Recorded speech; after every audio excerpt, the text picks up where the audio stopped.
Secretary Baker meets face-to-face with the Palestinians. In Los Angeles, more claims of police brutality. And charges that a new plan to stop the measles epidemic hurts more than it helps. This is the CBS Evening News. Connie Chung sitting in tonight for Dan Rather. Good evening. Secretary of State James Baker today held two of the most important meetings of his Middle East peace mission. One with Palestinians from the occupied territories, the first such meeting in 5 years. The other with the Israeli Prime Minister. Bill Plant is with the Secretary.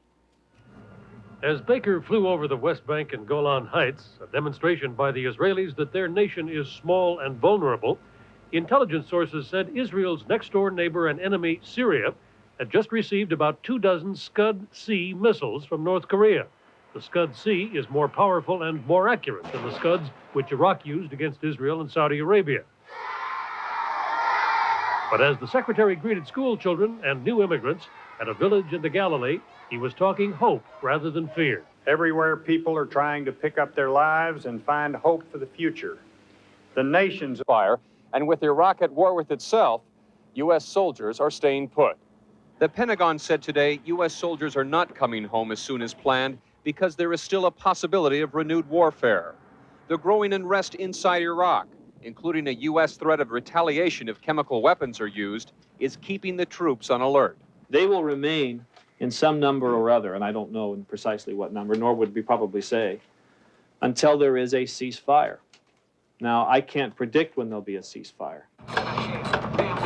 These Marines, who have been here since the crisis began, are frustrated that promises of a quick homecoming have vanished. Spend our time in the desert, it's time we get back. For now, these Marines are just killing time, hoping that the war they won is over and not just on hold. Peter Van Sant, CBS News, Jubail, Saudi Arabia. A terrorist bomb killed an American airman in Greece today. 35-year-old Sergeant Ronald Stewart was walking home from a U.S. airbase near Athens when a remote-controlled device blew up under him.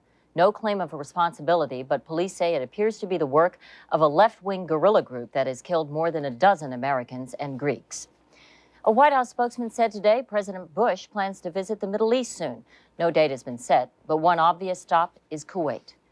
Kuwait's main seaport reopened today. American and Soviet freighters docked with emergency shipments of food and water. Kuwaitis are still waiting for the rest of the capital city to come back to life. And as Martha Teichner reports, some are getting tired of waiting. 2 weeks after liberation, Kuwait City is a ghost town, eerie and desolate, where today the middle of the day was like the middle of the night. The wind had shifted and smoke from more than 500 oil fires darkened the entire city. This was 10:40 in the morning. Kuwait City has a science fiction strangeness about it. It has just stopped. It looks abandoned. It's like taking somebody's heart out. The body is there, but whatever makes it function is not there. Part of what made it function was hundreds of thousands of foreign workers who have gone home, leaving people used to paying other people to do their work, to fend for themselves. Nothing appears to be getting done. And a lot of Kuwaitis are in no mood to stick around in misery.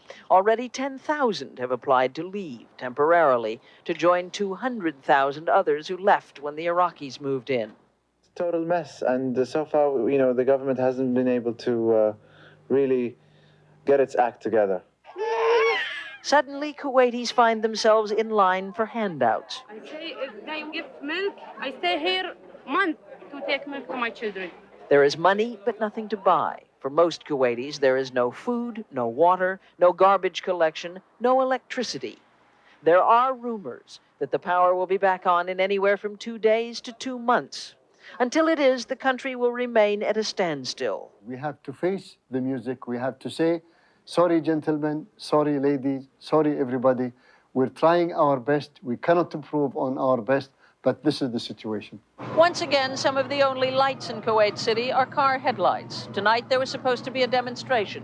People holding a candle in one hand and empty glass in the other to demand the immediate restoration of electricity and water. It was postponed due to a shortage of candles. Martha Teichner, CBS News, Kuwait City. Still ahead on the CBS Evening News, Los Angeles police are slapped with new charges of mistreating civilians. And a sobbing teenager testifies about how he begged God to forgive him as he shot a man.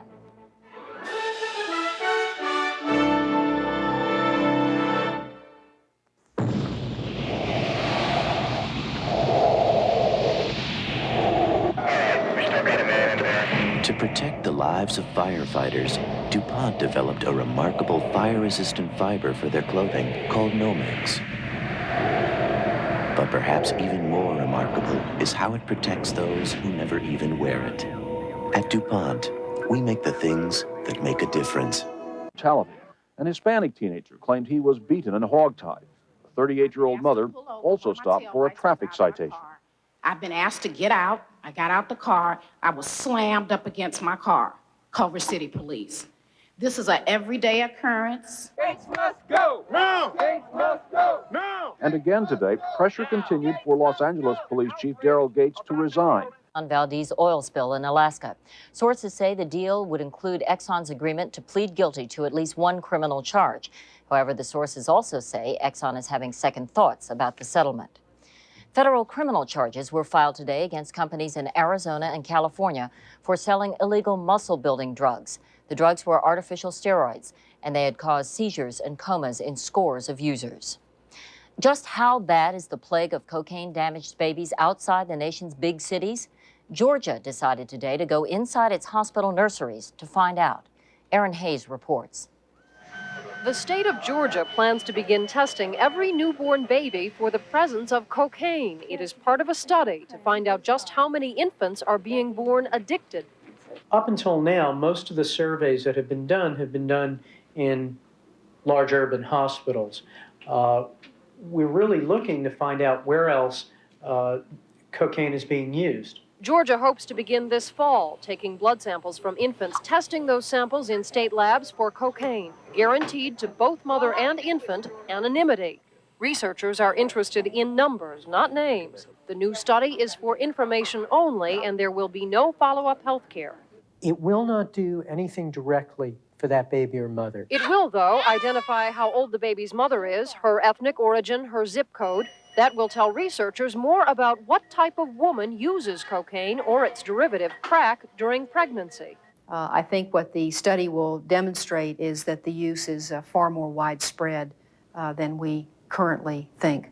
Estimates of how many infants are affected by cocaine vary widely. A 1989 federal study says about 100,000 are exposed to cocaine each year. Another says more than 3 times that are exposed to many drugs, including cocaine. We hear, that a lot of people use cocaine and the effects of it, but we really have no good hard data that says this is the amount of the problem we have. What is clear is that hospitals remain overwhelmed by the problem of cocaine-addicted infants. And while this study will do nothing to help those tested, the hope is that it will set the stage for helping mothers and infants in the future. Erin Hayes, CBS News, Atlanta. The Bush administration's new idea for protecting children against measles is hitting a sore spot. Medical correspondent Susan Spencer has our report. Mommy! They will kill me! You'll not convince the patient, but stopping measles is quick, easy, and worth it. One shot now, one later. But preventable though it is, measles rages at epidemic levels, mainly among the inner-city poor. Enter the Bush administration's newest idea, a proposal to hold up welfare benefits to any parent whose preschooler hasn't had a measles shot. It's only right to say to parents, we expect you to do your part. We expect you to have your child immunized.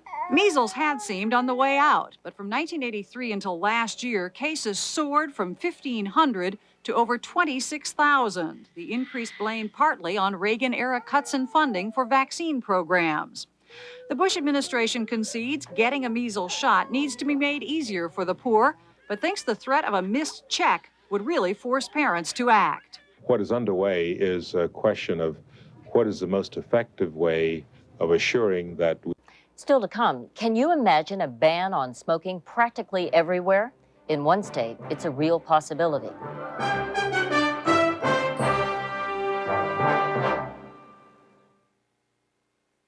To get rid of her gray, my wife can spend 40 minutes.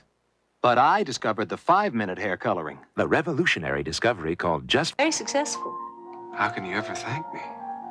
I'll try and think of something. In the meantime, at least I can return your taster's choice. Look, I'm busy right now, but perhaps... Perhaps. Savor the sophisticated taste of Taster's Choice. It's just my neighbor. How's the coffee? Perfect. Where do you get it from? Oh, I have it delivered. Now's the time for Centrum Silver, because you're over 50 and you're up. An inspiring story, a couple who beat cancer and sterility. Meet them and their baby on CBS this morning. After a 2-week tryout in spring training camp, Jim Palmer is heading back to baseball's Hall of Fame. The 45-year-old pitcher called off his comeback today. Palmer tore a leg muscle yesterday in his first exhibition game and gave up 5 hits in 2 innings. He was coming off a 7-year break, trying to become the first Hall of Famer to return to the playing field. From food fads to tax revolts, California has been a trendsetter for years. Now, as David Dow reports, California doctors want to be the leaders of the pack in the anti-tobacco movement. 4 million Californians may puff on, but their doctors are now prescribing the nation's strongest anti-smoking medicine. We are committed to the goal of a tobacco-free California by the year 2000. The California Medical Association is proposing state laws to ban smoking in all indoor public facilities, including bars, restaurants, and bowling alleys. A further ban on smoking in stadiums, a ban on cigarette sales from vending machines, and on sales of cigarettes in medical facilities. California's been a leader in environmental protection. It's nice to see them try and take a leadership role in tobacco control as well. The California proposal mirrors the double focus of anti-smoking efforts nationally on so-called secondhand smoke and young would-be smokers. If children never start smoking, then we never have to pass laws that restrict smoking. Every day, 500,000 American kids buy their cigarettes from a friendly neighborhood pusher. California is already using proceeds from a special cigarette tax to reach the youth market. Vending machines don't know any better. But what about the rest of us? But banning vending machine sales altogether is bound to bring hefty opposition from the tobacco industry. I think the CMA has missed the target with their bullet. Fewer than 2% of the sales of cigarettes in this country are done through vending machines. Still, California's doctors insist their sweeping anti-smoking proposals reflect the nation's attitudes, even the national pastime. Next month, the Oakland A's will open their baseball season with every seat off limits to smokers. David Dow, CBS News, Los Angeles. And that's our news. Be sure to join Charles Osgood and Susan Spencer on America Tonight after your late local news. I'm Connie Chung in New York. I'll see you again tomorrow night. Thank you for joining us and for all of us at CBS News. Good night.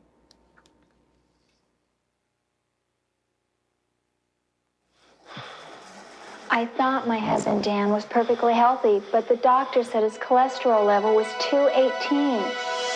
So we changed to a health.